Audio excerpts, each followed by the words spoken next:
Good evening, everyone.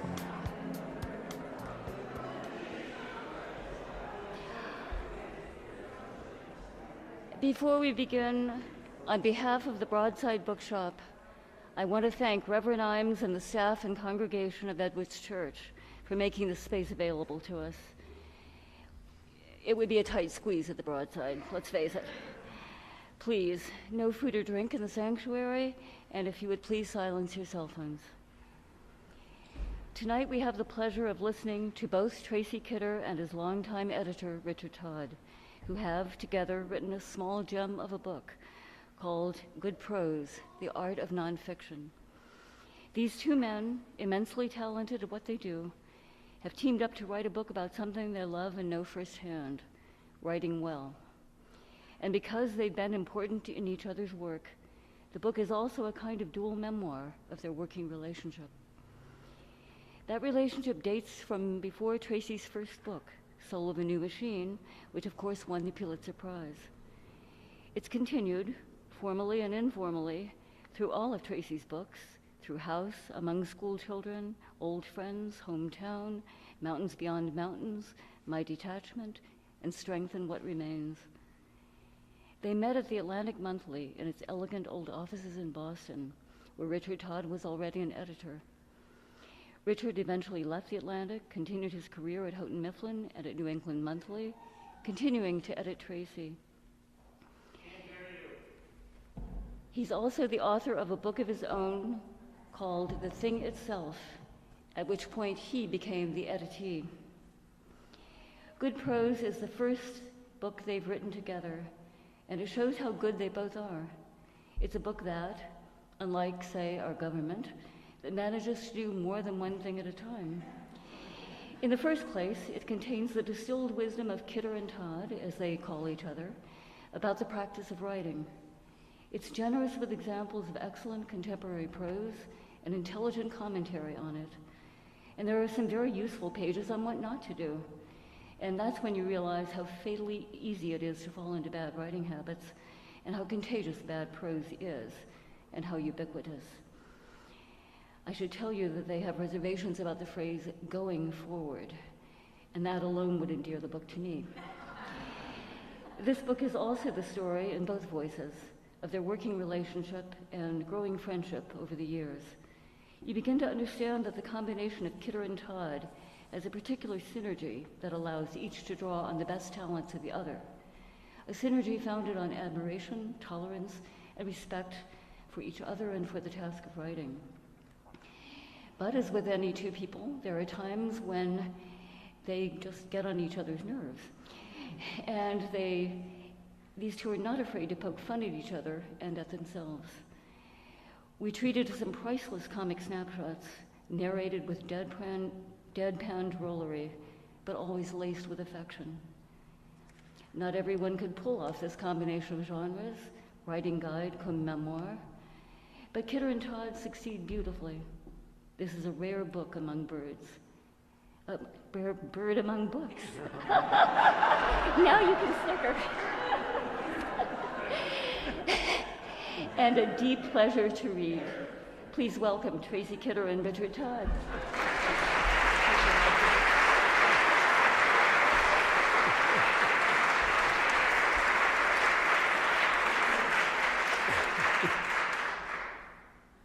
Thank you, Roxie. You do beautiful introductions, and we're grateful for that one. I'd be as happy as a bird, I think. Thank you to the Edwards Church, too, for having us. You see that we're going to operate as sort of bishop and archbishop here. We'll be moving up and down according to the service. And thanks to everybody for coming. This book, I'm scanning the audience, this book has no fewer than 8 dedicatees, 4 little squads of people ages 6 months to 10 years, and I think the youngest dedicatee may be with us, in which case a little shout out, very quiet, because I think she's asleep, to Penelope. When Tracy and I set out to write good prose, we'd worked on 8 books together, but this one was different. Our MO up to this point is pretty easily described. He wrote, I read what he wrote, we talked. He wrote again, we talked some more, and eventually the book we hoped for emerged. A future scholar of Tracy's, Uwe, would look in vain at his manuscripts for any evidence of our work together. It's not that we destroyed the evidence, there was none. We haven't left a paper trail. As Tracy likes to point out, my handwriting is illegible, so the few marks I once made on his pages are useless, and I soon stopped trying. In any case, I prefer the spoken word.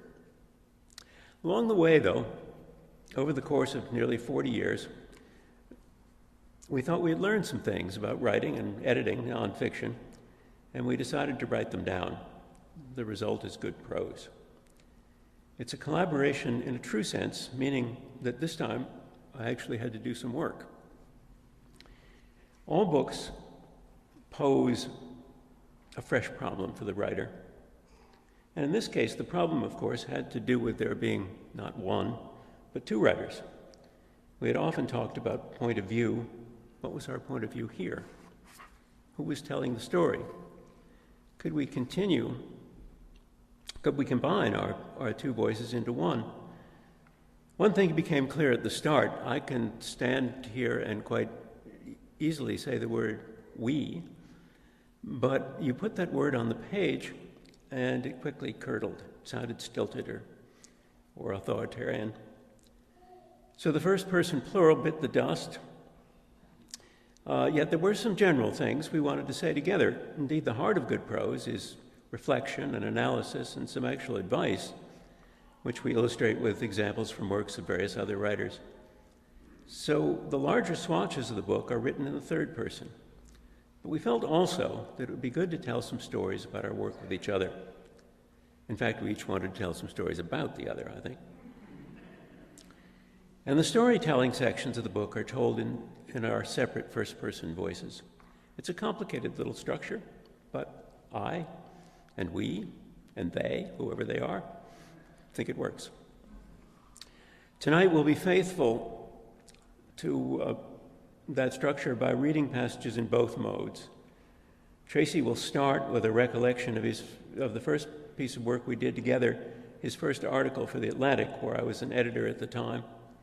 I will follow on with a passage from the first chapter of the book on beginnings. Reverend? Yes, Your Grace. I'm glad Roxie doesn't like going forward. I particularly don't like going forward in the future. But as a phrase. And you can hear it on NPR sometimes. So this is a recollection from a while back, and I'll just read it to you. The first time I worked with Todd was over the phone. We talked about an article I was trying to write. The conversation went like this. What was wrong with the article, I asked. Well, first of all, he said, and he paused, as if perhaps he was sorry to have to say this. Well, first of all, the first sentence. I had wanted a spectacular opening. My first sentence read, in the spring of 1971, someone went mad for blood in the Sacramento Valley. A fellow writing student at the University of Iowa, had praised that sentence. Todd didn't like it?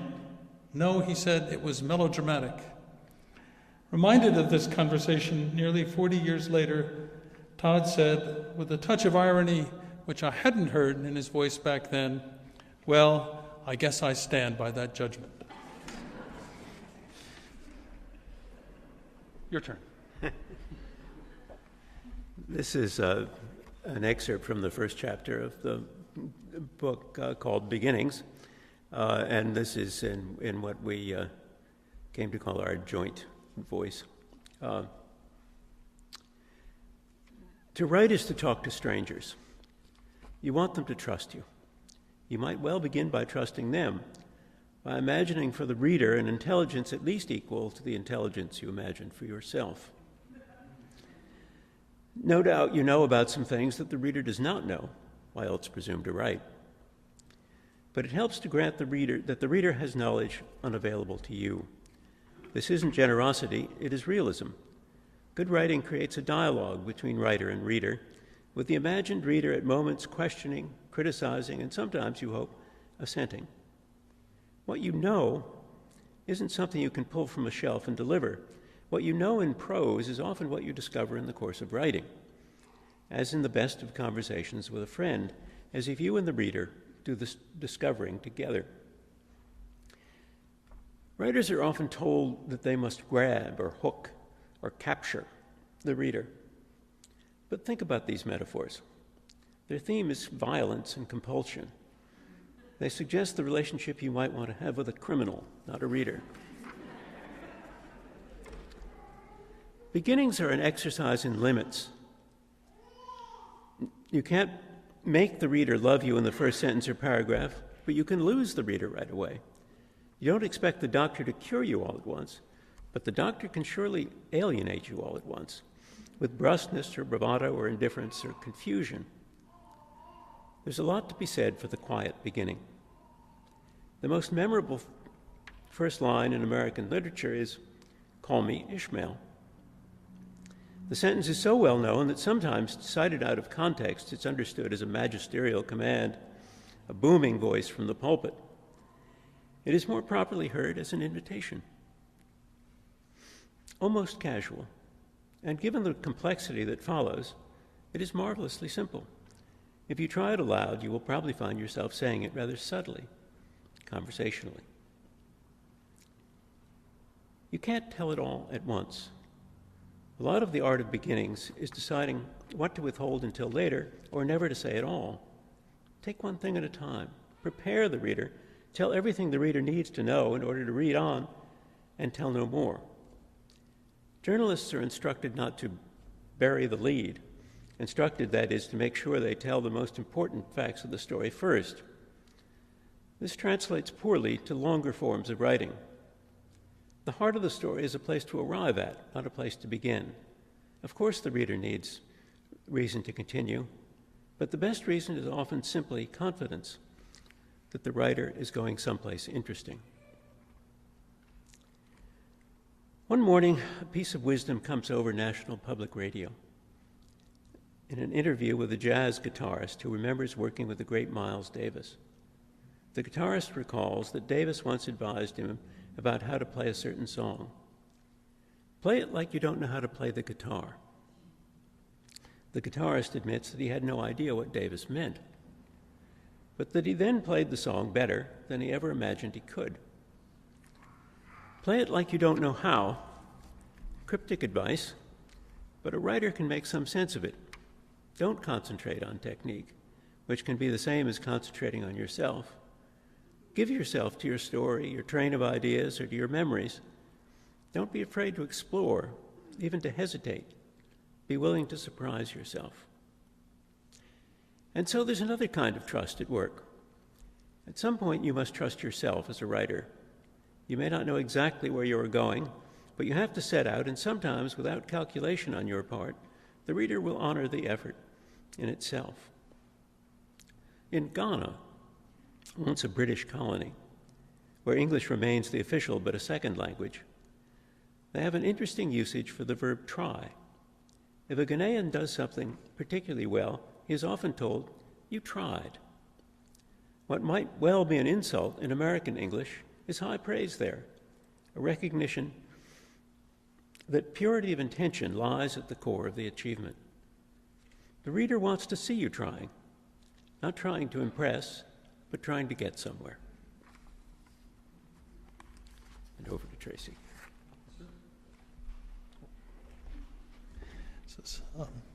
So here back in the first person is how that first Atlantic Monthly article of mine was prepared, more or less. For months and months, Todd remained a voice on the phone, delivering bad news about my article. which was about a mass murder case. It didn't take me very long to fix the first problem, the problem of that opening sentence. In the spring of 1971, someone went mad for blood in the Sacramento Valley. After only a few revisions, the sentence read, "In May of 1971, the police in Sutter County, California, began to find men buried in the ground outside the town of Yuba City in the central Sacramento Valley." Not a memorable sentence, but clear enough, and it no longer had the sound that I thought Todd meant by melodramatic, drama supplied by the author, not the facts. But Todd kept finding problems in my article. The largest ones lay in my attempts to describe the murderer's trial, a long and complex affair, most of which I had witnessed firsthand. How does one distill about 1,000 pages of notes into a few pages of manuscript and manage to convey both the essential facts of an event like that and some of its flavor, its tedium, occasional drama, and weirdness? For starters, how to overcome the perfectly sensible conviction that this can't be done. Time after time I rewrote, sent Todd the draft, waited a few days, then called him up, only to hear that my account was still, at best, confusing. At first I felt like yelling at him, "Your reading is obtuse!" But of course I didn't yell. For a while instead I tried to use the kind of strategy too pitiful to be acknowledged while one is employing it, to make talking about what I had written achieve what my writing had not. Sometimes when he replied, there was a weary sound in his voice. Once or maybe twice he made a short laugh, like a snort, to tell me, I sensed, that what I had just said was too preposterous for comment. But he never raised his voice. I would remember if he had. I didn't keep the notes I made during those conversations or the many drafts I wrote of that article, drafts I never counted. Once in college, I wrote 20 pages of a novel,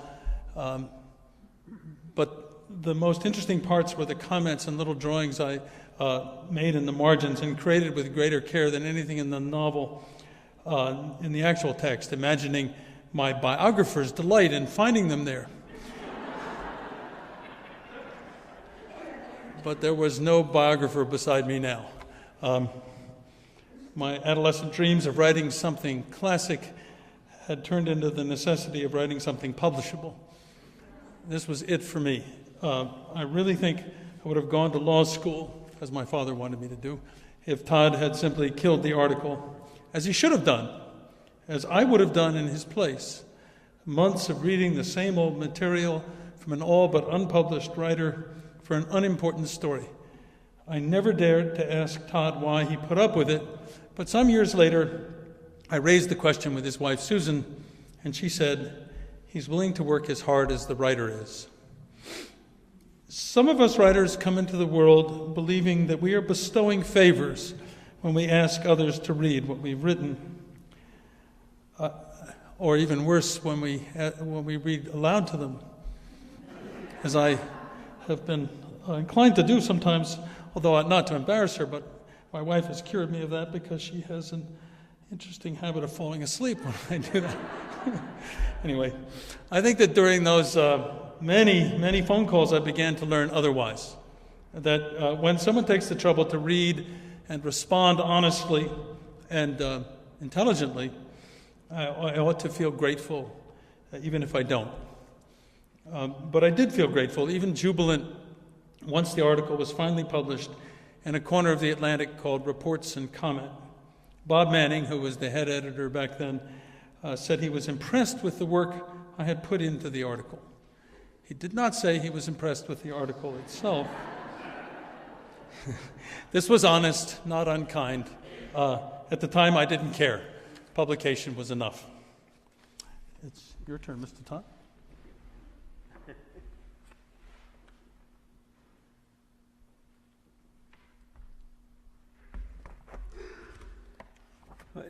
In the book, we talk about really all the forms, not all the forms there are, but the forms that we have worked on in nonfiction, which essentially essays, memoir, and the factual narrative. And that's really the form, obviously, that Tracy has has done most in and that we've worked on most together. And this is a brief section from the book that talks about making stories and how you begin. Some writers begin by spending only a day or two making up the barest outline, the barest guess as to the essential elements of their story, and then they start trying to tell it, taking every turn that seems promising. The approach has its advantages. It's like learning a route by driving it rather than memorizing the map. The danger does not lie in making mistakes. It's good to make them early. But in committing too soon to a promising conception that may be hard to abandon when it proves unworkable. Conversely, some writers delay for days, weeks, months on end until they feel sure of their plan. But you can never know if you understand your story until you try to tell it. There's a middle ground, to proceed with enthusiasm, but to leave yourself a way out, to write in blocks of prose without dwelling on where the blocks will go and the connections among them. In the end, you have to try to find the method that works best for you, remembering that most writers do solve the problem, and that how one solves it doesn't matter at all to the reader. It helps, of course, to have an idea of what you're looking for. What, after all, is a story? It is not a subject. A story lives in its particulars, in the individuality of person, place, and time. There are many archetypal stories, narratives of quest and trial, sin and redemption, identity and self-sacrifice, narratives of the chase, the mystery, the love triangle, the struggle between good and evil, narratives in which trouble is averted, escape is achieved, tragedy happens. Maybe most nonfiction writers go looking for narratives with those silhouettes, and they feel lucky when they find the real thing, because stories out in the world don't usually turn out as expected. Even a story that has already happened, a story the reader sets out to reconstruct, isn't always as dramatic as it first appeared. The villain isn't quite as villainous as he looked in his photograph. The warring parties settled the lawsuit in mid-trial. The murder wasn't a murder, after all. Nonfiction writers, especially ones new to the factual narrative, are vulnerable to these sorts of disappointments. I don't have a book, the young writer says, when events don't deliver the kind of obvious drama in which everyone recognizes a story. But what's missing more often than not isn't a story. What's missing is a broader way of thinking about what makes for a good story. It is a misleading truism that drama comes from conflict. Conflict in stories is generally understood as an external contest between good guys and bad guys. But the most important conflict often happens within a character or within the narrator. The story begins with an inscrutable character and ends with the person the author and the reader understand better than before. A series of events that yields, however quietly, a dramatic truth. One might call this kind of story a narrative of revelation. Revelation, someone's learning something, is what transforms event into story. Without revelation, a story of high drama leaves us asking, is that all? Discovering the deeper drama of revelation is a challenge for the nonfiction writer, especially the writer who has happened onto a cliffhanger.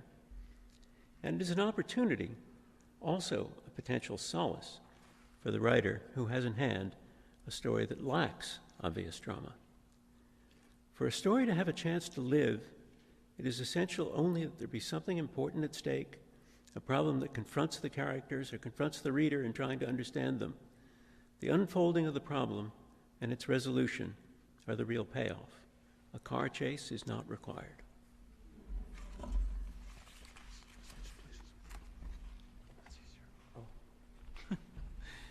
Just trying to confuse him. So I'll go back to the first person. There's a story about finding a story. Finding a story that I want to tell has always depended less on effort and method than on what my college teacher, the poet and great translator Robert Fitzgerald, called the luck of the conception. Luck of this type may begin with a chance encounter, a suggestion from a stranger, a sudden notion that seems like grace descending. I know nothing more thrilling in my professional life than the arrival of a good idea for a story. The The problem is that good ideas seem to arrive on schedules of their own and sometimes disguised as bad ones. I once had an idea for a book that came from my experience of having bought an old house and having tried to fix it up myself. Disastrously in some cases. The constructed landscape changed for me. For the first time I looked at buildings and I saw craftsmanship or the lack of it. A few years later I was able to hire a team of carpenters, admirable craftsmen who straightened out some of the messes I had made. My idea was to write a book largely about them. Home building in America would be the general subject. The story would follow the carpenter builders on some sort of construction project yet to be identified. I tried this idea on editors, agents, writer friends. No one liked it. So I gave it up and spent nearly 2 years looking into other possibilities. Todd suggested a book about a captain of industry, but I managed to arrange just one interview on the top floor of a New York City skyscraper. The CEO told me he didn't think he could afford to be written about because he didn't think he ought to let everybody know how little he actually accomplished. I wrote a few articles about atmospheric chemistry and chemists, but no roads opened onward for me.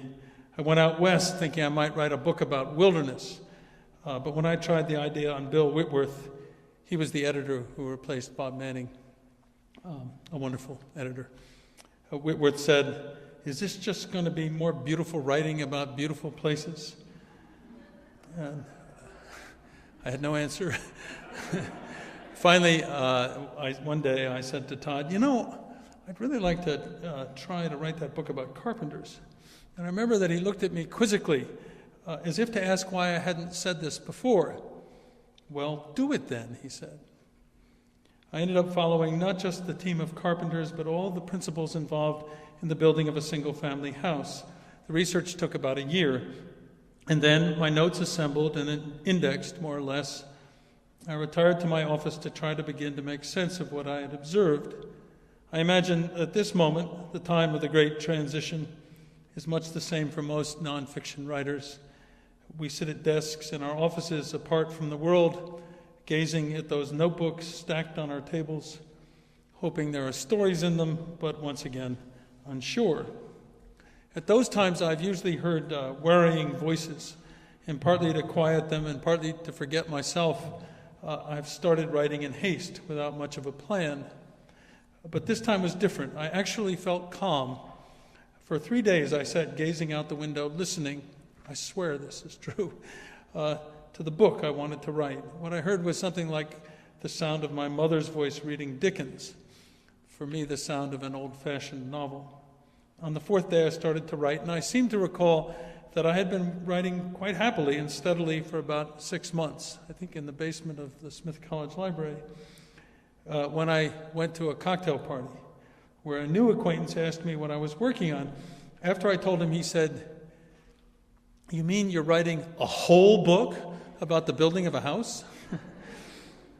Ordinarily, I would have been quite upset, but by then I felt sure there was a good story accumulating in my draft. It seemed to be opening in many directions, and I was fascinated by the architect and incipient homeowners and the builders and the sometimes stormy relations among them. It was a menage a trois without sexual connotations, a story about craftsmanship and social class, a multi-dimensioned story, I thought. I also thought I could probably get this naysayer interested, but only if I told him the whole thing, and that would take too much time and effort. And besides, just then, for once, I wanted to keep it all on paper and in my head. I tend to worry now when a story is easily summarized and in summary sounds interesting, or even worse, exciting. This may be superstition, but I believe there is one sure dictum about judging one's material, a cocktail party rule, so to speak. It isn't always a bad sign when a potential story doesn't talk well. Thanks. Todd, you continue. Oh, I continue. Sorry. The last chapter of Good Prose, which we're going to turn to now, skipping over all the rest, is a sort of competition. I mean, the chapter contains our separate takes on what it's been like working together for all these years. My part is called being edited. Todd's is called editing. Our views are different, of course, but not exactly inconsistent, except when it comes to some of my memories of Todd, of what he looked like, for instance, when we first met. After reading my first draft, he accused me of describing him as a proto-curmudgeonly dwarf. Something like that. Anyway, here's the last bit from my part of that chapter. I like to remember the first book we worked on together, The Soul of a New Machine. Not just the book itself, but also the time of working on it, and especially the final phase. It took place over perhaps a week, or maybe two, in Todd's office at the Atlantic's old brownstone on Arlington Street in Boston. I loved that shabby, genteel place, especially after hours. Sometimes when I was there at night working on an article, I would take a break and wander the halls. The place was utterly still then and felt vast in space and time, the night watchman's marijuana smoke rising from the basement. I could wander into an office and gaze at framed letters from writers who had published in the Atlantic, studying the signatures of Twain and Emerson, Thoreau and Wharton, and dreaming. That computers had not yet replaced typewriters was, in retrospect, a blessing. When the manuscript of Soul had improved enough to be considered a reasonable facsimile of a book, Todd and I spread its parts on the carpet in his office, as we had sometimes done for articles.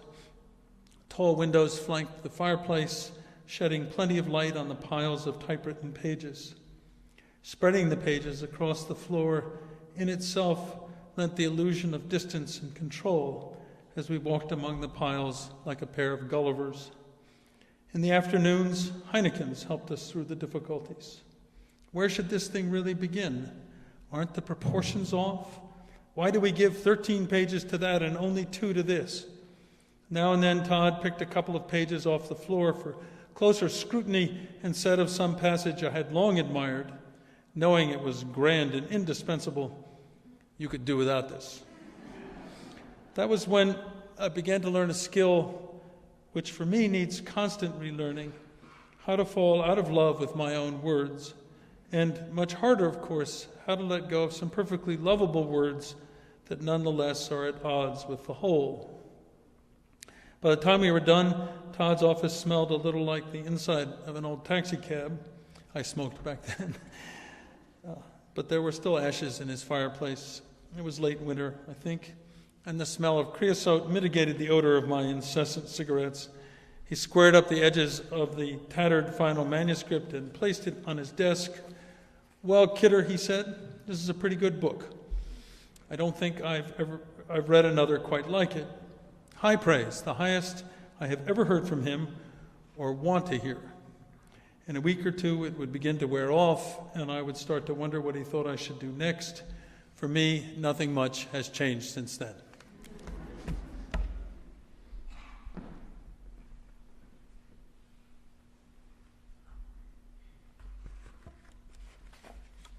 I should probably say a word about that rogue description of me that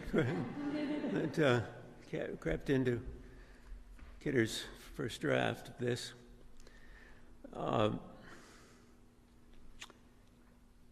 You can imagine what a shock it was for me to find that my friend, the distinguished journalist, celebrated for his fidelity to fact, had committed no fewer than 5 factual errors in a single paragraph, including but not limited to his estimate that I was about 1.5 feet shorter than he was.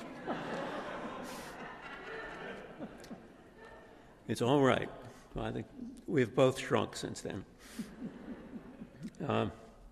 This is a passage that ends the book. All good writing, ultimately, is a contest with the inexpressible. Every good passage leaves something unsaid, so it ought to be hard. But you don't want to make it harder than necessary. The best thing an editor can do is to help the writer to think, and this is the most satisfying part of an editor's work, collaborating at the level of structure and idea. And I will ad lib here just to say that something that said earlier in this, that one of Tracy's great virtues of a writer is he invites me, the editor, in from the start. A trick that many writers could learn with profit. The process that Kidder and I have worked out over the years has been a source of great comfort for both of us, I think. The ritual of the final read aloud has a particular significance. At the very close, when the book is in page proofs, we read it aloud, usually alternating chapters, one reading and the other making little checks in the margin when something seems off. I know this is not a universal practice among writers and editors, and for understandable reasons. One approaches it with some apprehension. It is inevitably chastening. The writer cannot hide from the sound of his own voice, and the writer and editor alike must encounter mistakes that have lurked in plain view all along, now suddenly blatant and full of reproach. And satisfying as it is to correct them at last, you know that some other blunder remains undiscovered. All books are imperfect. John Updike once wrote about his lifelong pleasure in receiving the first copy of a book of his from the publisher, a pleasure, he said, that lasts until you find the first typo. At some point in our proceedings, Kidder will likely invoke Melville. This whole book is a draft, nay, but a draft of a draft. And I may then chime in with my own favorite line from that passage, God keep me from ever completing anything. In the long course of a book, in the longer course of a career, we have disagreed and even nettled one another from time to time and done some eye-rolling in private, but we have never exchanged an angry word. It helps, I suppose, that we were both raised to be polite. But we have also had our well-established roles. Only recently have we experimented in reversing them. Late in our association, after we had been working together for about 30 years, I wrote The Thing Itself, which advertised itself as cultural criticism. It was that, but as it got closer to the end, it became increasingly personal, part essay, part memoir. I gave Kidder the manuscript for his comments. He returned it a few days later, and I opened it to see his bold hand, large and legible, completely unlike the squiggly marks I tend to make in the margins, marching through the pages, leaving various messages, none of them wanting in candor. His most memorable instruction was, shit can this.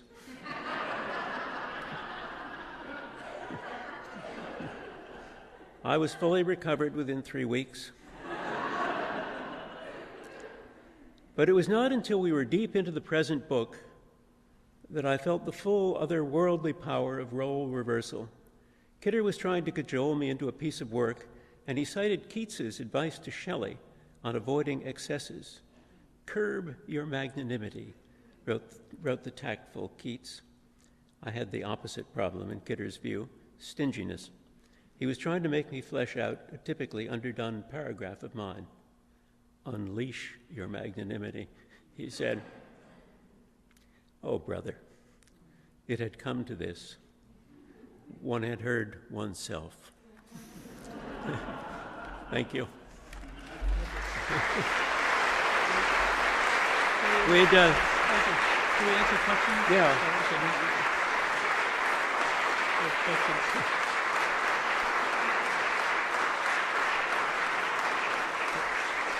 We'd love to have questions or remarks. No questions. I'll take the Remarks remarks. are okay.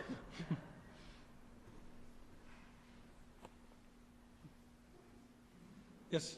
Yes, please. Who edited this book? You know, at first we were going to get Bill Whitworth to do it, and then somehow, we just kind of forgot. I'm sorry we did. He's wonderful. But we edited each other. It was fun for me, particularly. We did it, basically, right? Yeah, I think so we did. We're responsible. We had a supervising eye at Random House who saved me actually from a few intemperate remarks. But we also had Chris Jerome, who's up in Covington, who was our favorite. Who may be in this hall. I think she absolute is. Favorite reader of books for us.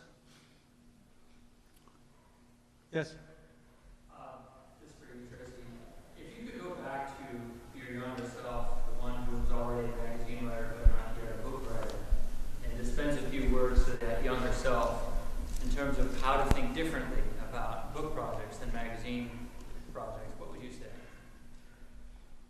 Stop drinking. But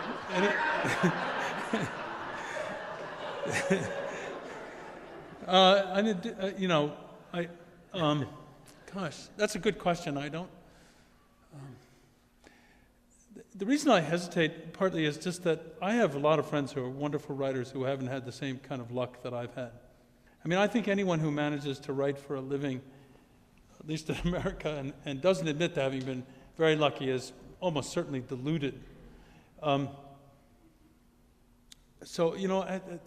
Nice things happened to me. Just, it was as, I guess what I would say, though, one thing I would for sure say is that if you come upon if you've been working on an article and you really feel horrible about the fact that you can't go on with the research, or that you can't use all the material you'd like to use in that article just because of the constraints of space, then you might well start thinking about trying to write a book. And one other piece of advice would be, if you're going to write a book, try to imagine the problem of the person you're pitching this book to. I mean, you're basically asking some editor or some committee of editors now, I think, to make a bet on you. And so you have to give them some evidence that it's a decent bet, it seems to me. And the way that I hit on to do this was to write maybe 20 pages, 20, 25 pages, and try to really work on them, try to make them really pretty beguiling, if not exciting, and then just sort of leave it hanging. And you didn't have to worry too much about the accuracy of those. You could fix that later, because it wasn't ever going to be published. But what you would be trying to say, in effect, instead of writing a dreary outline or something like that, was, here's the story. Now, if you want to know what happens, you'll have to pay me. But beyond that, I don't know, I just think you have to do it. And there's one other thing, which is, I think I put in this book, to marry rich, if you possibly can. My father used to say the hours were too long at that business, but sorry. But the other advice is real. Yes. I was wondering, with the advent of the computer, whether you've incorporated that into your writing process, or what impact it's had. Well, we're of the generation that can answer that question. But if you try to ask it, I've seen this asked I've seen the subject come up in a college setting, and the room looks around, in utter disbelief. What do you mean, write without a computer? So, and I think even for us, it has become natural to write with a computer. But it does make you wonder at some point about if the mind has changed a little bit, because in those days, I do think people managed to think in paragraphs more successfully. There's not much reason to think in paragraphs now when you can strike out, any word you want to. So I've wondered idly about this, but I think we'll never know because we're not going back. No, well, sometimes I go back. I had a big investment in fourth grade in penmanship, and I'm serious about that. And when I'm most stuck, I tend to get a piece of paper and a pen out and write, because it's the least interference between me and the page. And somehow a computer still makes me feel slightly hurried. I get awfully tired of it.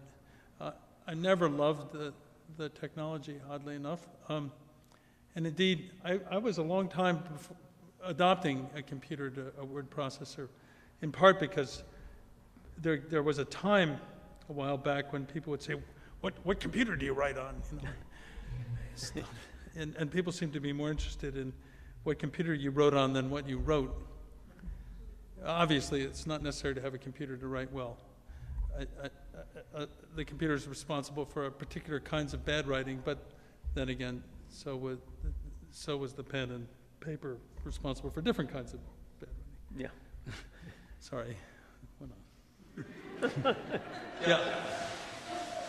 I have the job of teaching 7th graders how to write and hopefully pass the long composition part of the MCAS state exam. And one of the things that we're actually taught to do is to teach our students to grab, hook, or otherwise impale the reader.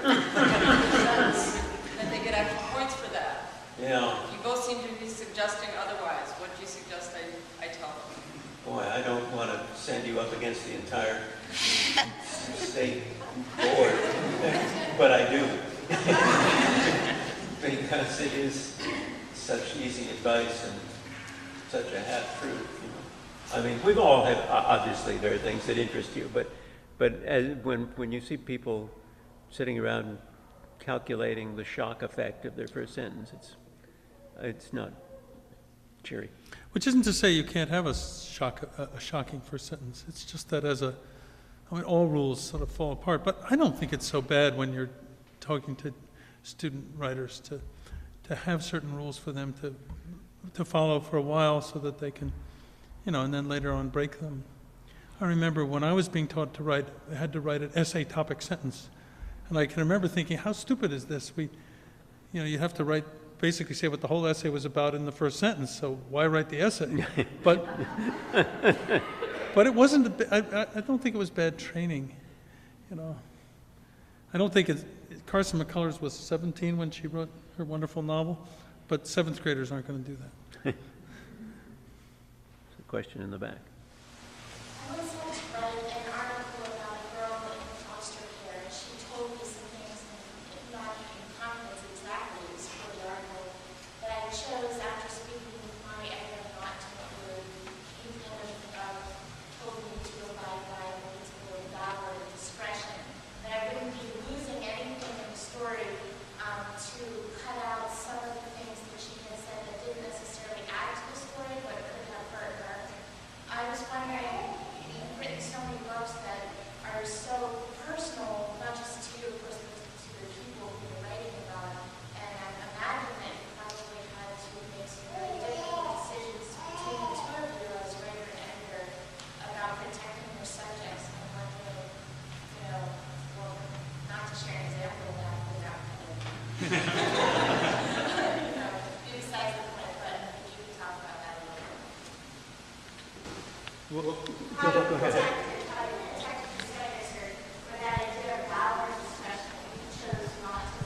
Right. Well, of course, done that. I'm not sure that every journalist would approve, but I don't care, really. Usually, though, I rely on Dick. I talk to him about it. Do we need this? And Sometimes, I'm sorry, didn't mean to interrupt, but we do actually tell a relevant story in the book about an incident in which leaving something out we felt got closer to the truth about someone. It was someone that it would have been embarrassing, as it turned out, but it not only would have been embarrassing, it would have been a distortion. And so I think you make that judgment. It's not, clearly you don't want gratuitously to wound people. And you do make that sort of decision sometimes, up to the point where it, where it destroys the work. Or change a name, so that, I remember changing one name in a book where I just felt that I did it in part so that I wouldn't feel bad if this guy ended up at the bottom of the Connecticut River. But there are all kinds of reasons why you might do it, or change names. The easiest case is when it does no violence to the story you're trying to tell. Why wouldn't you do that? What holy principle are you following by not doing that? I can't imagine one. And the other thing I'll say that sometimes it used to feel like an uncomfortable fact. It's just that I ask, basically, all my career pretty much asked private individuals for the right to invade their privacy. And I try now really hard to work a deal out ahead of time. What is it that you absolutely insist on having protected in return for giving me this access? I'm not going to pay you for this. You can't control what I say about you, but can you tell me now? Is there something? And then and there always is, and then I bring it back to Dick, and say, what do you think? And sometimes he'll say, well, it's too bad, but I don't think it wrecks things. And I think there have been times when he said, well, maybe that won't do. But by and large, so of course you do that. And I see got no problem with that at all. I have a problem with the other extreme, frankly. But leaving it out is different, of course, from making it up. That is, Yeah. But people will sometimes justify that on all kinds of grounds, and we do draw the line there. For us. Yes. I have a question about, you talked a little bit about how you do a ton of research and then you have tons of notes and how you index those notes and have them organized. So maybe also going back to the computer question, is that something where you had all those sheets on the floor, are your notes all somewhere? My notes could be really a problem, and I did in the old days make these indexes, and sometimes I had really wonderfully skilled help to do it. And it was the only thing that was really valuable about those indexes was the act of making them, because then I would begin to memorize my notes, as it were. I'd really become very well acquainted with them, but I still often could spend half a day trying to find something. And then I think it was with my book Mountains Beyond Mountains, I just said, okay, the heck with this. I'm just going to type them all into my computer. And then you have that find function, assuming you spell pretty well. And I would do that, will do that forever after. The other thing about that is that you don't then have to do what I did, which was to Xerox all of your notes. I mean, thousands and thousands of pages, and hide them somewhere, just in case they got lost. Or on a computer, you can make flash drives. Maybe. Yes. Dick, I was wondering if you could talk about the transition between writing, between being an editor and then writing the thing itself, and what it was like to have the viewpoint of the editor trying to be producing a book. Well, I'd done it all along because I'd done a lot of magazine writing throughout my career. So it was a transition I made every other week for a long time. So it didn't seem so violent. But books are different from pieces. That is true. And the way I made it was by making it last as long as possible. That is by not doing it for a number of years. Mr. Todd, question to you. After a 40-year investment in this friendship, there must have been something that caught your eye when you first saw Tracy's writing. Did he remind you of somebody? Diamond in the rough? What made you proceed to that point and simply say, as was mentioned, that first line is terrible, let's put it in the can? You give me credit for more foresight than I've had in any area of my life ever. We just happened into this, that's all. We did one thing and then did another, and then we had done more than three.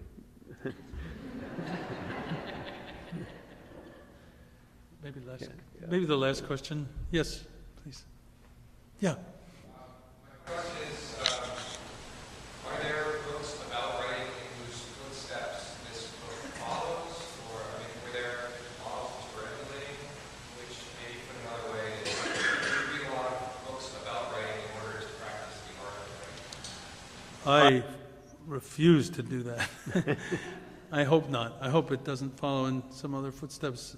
Dick has read in that. I scanned a lot of books about writing. I haven't read. I did, like I suppose almost everyone in this room read Strunk and White when it came out, and that holds up pretty well. It's a different kind of thing than we have done here, and we did manage to pick a fight with them on one point. That was fun. But no, we did really try to ask ourselves the good question when you're writing a book, that is, what's different here? what have we got to say that hasn't been said? So I hope it's not imitative. I mean, obviously, there are a few eternal truths, and I imagine we've said one or two of them.